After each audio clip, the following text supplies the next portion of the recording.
Grabe, sobrang na-miss ko mag-unbox ng skincare products at magbigay ng first impression dito sa aking YouTube channel.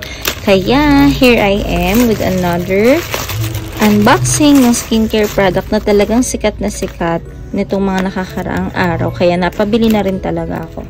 So, nabili ko sa Lazada for only 220 pesos. Pero sa pagkakaalam ko, ito ay 249 pesos ang kanyang introductory price at ang kanyang regular price naman ay 299 pesos. So, sobrang daming good reviews ng Necotayon ni Kat Melendez. Kaya, ito-try ko tong kanyang bagong variant ng Necotayon which is the ayan, ano bang tawag dito? Face and Body Detox Scrub with Coffee Granules. So, as a coffee lover, ayan, charot. So, hindi ko alam actually kung ano talagang meron dito bukod sa siya ay scrub. Pero dahil madalas naman ako makagamit ng scrub, siguro pare-pareho lang sila ng benefits, but I will check kung ano ba yung pagkakaiba nito sa iba. So nakalagay dito, Necotayon this scrub, itong Necotayon na to is for whitening, skin firming, luminous skin, and cellulite control. So, sabi nga dito, this is good for your body and for your face. So, paano natin siya gagamitin? You just have to cleanse and prepare your skin for exfoliation. Apply your scrub after washing with the shower gel, soap, or body wash. So, hindi sa kagaya ng iba na directly mo i-apply. Kailangan nakapag-wash ka muna ng iyong katawan. And then, after that, you have to leave this one sa iyong katawan for 3 to 5 minutes. Then, babanlawan mo na siya. And you can use this 3 to 4 times a week for best results. So, nakalagay dito sa ilalim kung kailan siya ginawa at kung kailan siya mag-expire. At syempre, ito, tinuro ko to sa organic chemistry. Yung klase ng polymer na meron siya. So, ito ay PET. So, number 1, yung kanyang type ng plastic. Yung Hanash lang. So, buksan natin. Syempre, yung storage niyan, kagaya sa iba, not exceeding 30 degrees Celsius. Actually, ang ganda ng plastic na ginamit nila. Hindi kagaya nung sa iba na sobrang lambot. Ito medyo may tigas. Malambot pero may tigas compared sa iba. So, after opening, kailangan makonsume mo siya within 12 months. Ayan. Then, exclusively manufactured for A.R. Mendez Corporation. Ayan. Then, precaution, test muna sa skin. Lagi naman tayong ganun. Kailangan natin mag-patch test. Test the skin for sensitivity to the product prior to use. If no allergies occur, you may start using the product. In case of severe redness and itchiness, stop using the product. So, ito yung mga ingredients. Hindi ko na iisa-isahin pa.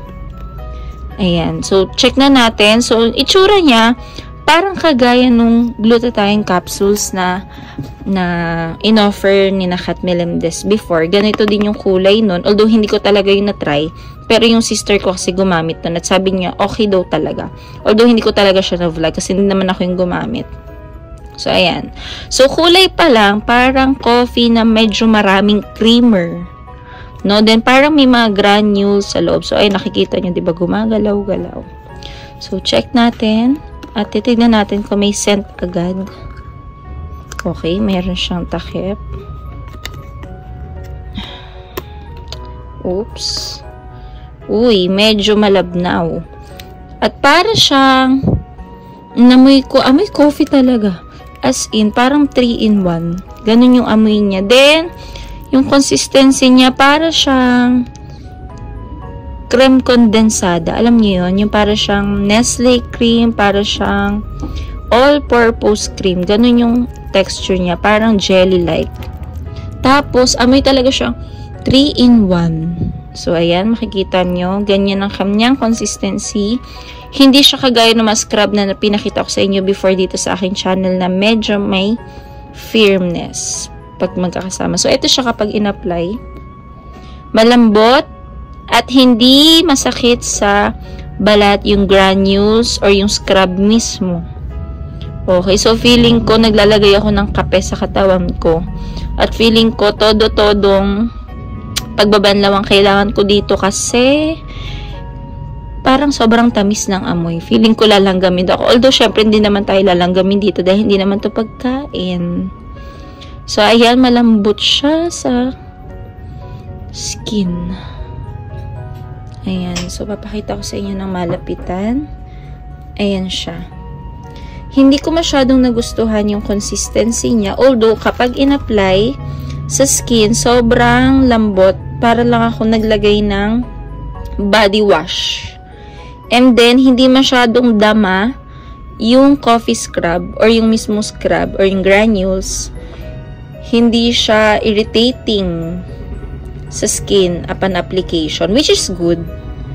But, there were people na gusto talagang nararamdaman yung scrub kasi feeling nila doon na exfoliate yung kanilang balat. In my case, okay lang sa akin to, pero yung feeling ko yung ganitong klaseng scrub or consistency, kailangan matindi yung pagbabanlaw. Kasi kapag hindi, feeling ko may iwan. So, ayan siya. So, papakita ko sa inyo itsura niya ng aking kamay kapag nabanlawan. Okay, so ito na yung kamay ko. Nabanlawan ko na siya. At hindi naman ako nakakita ng drastic changes. Siguro kasi kaka-apply ko lang din naman at kakabanlaw. Pero medyo mahirap siyang banlawan. So, I suggest kung gagamitin mo siya, mas magandang gagamitan mo ng sabon kapag tatanggalin mo na yung mismong coffee scrub sa iyong balat. But other than that, sobrang bango niya. Kaya lang medyo na-awkward na ako na amoy coffee siya. Kasi feeling ko nga lalanggamin. Although hindi naman talaga. So, I think yung results nito ay makikita, of course, kapag continuous ang ating paggamit at talagang susundin mo yung 3 to 4 times a week para daw sa best results. So, sisimulan ko na siyang gamitin from now on. So, babalitaan ko na lang kayo kung may changes. So, i-vlog ko siya for siguro kung ilang weeks ko siya gagamitin. Simula day 1 hanggang sa dulo ng aking paggamit. And titignan natin kung yun bang mga marks ko na yan ay matatanggal. So, comment nyo naman dito sa aking video kung na-try nyo na rin siya and your thoughts. Bye!